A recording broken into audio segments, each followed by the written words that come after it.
योपाम् पुष्पम् वेद पुष्पवान् प्रजावान् पशुमान् भवति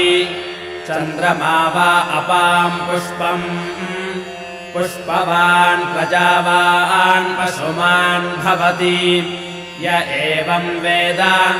योपामायतनम् वेद आयतनवान् भवति अग्निर्वा अपामायतनम् आयतनवान् भवति योऽग्नेरायतनम् वेद आयतनवान् भवति आपो वा अग्नेरायतनम् आयतनवान् भवति य एवम् वेद योपामायतनम् वेद